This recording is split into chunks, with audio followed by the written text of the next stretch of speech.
Al Gore is starting to look less like an expert and more like a radical zealot. Scientists look at the real world and work carefully to reach a conclusion that fits. Fanatics work backwards. They take an assumption that they want desperately to be true, and force it on top of reality like hammering a square peg into a round hole.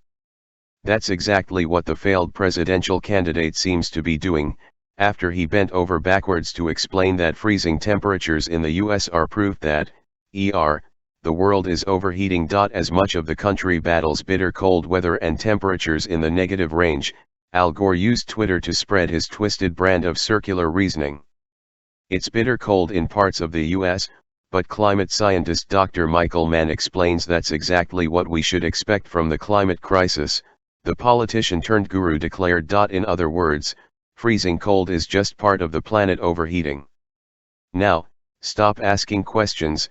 Climate crisis, of course, is a term that's being used as a substitute for global warming, which fell out of favor as a talking point with people more worried about freezing to death. Make no mistake, global warming is still what Gore is peddling, no matter the label. For instance, the former vice president famously predicted that global warming would cause the Arctic ice cap to melt, with a due date of several years ago. It didn't happen.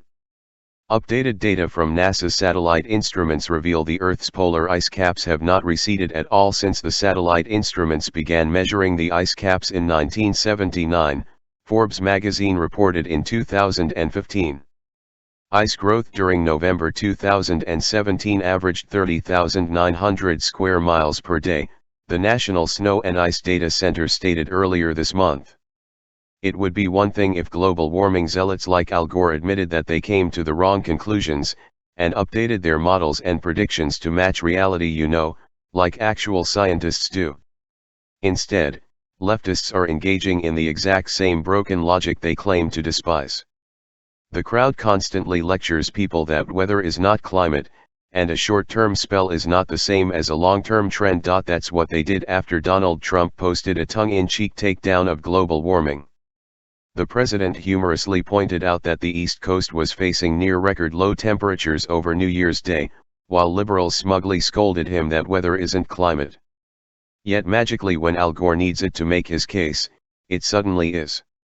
Gore simply flipped the same argument, and pointed at the recent cold snap as evidence of Earth-threatening climate change. Media outlets frequently do the same thing, use heat waves in the summer to whip up doom and gloom articles about global warming, while suddenly forgetting about the connection when icy winter weather shows up. Here's a thought: maybe we don't actually know enough about millennia-long climate patterns to predict the future. Maybe we should keep digging and asking questions, and not treat people who have healthy skepticism as some sort of Inquisition-era heretics to be burned at the stake. That would never sell documentaries, though. Inconvenient truth, indeed. Source: The Daily Wire.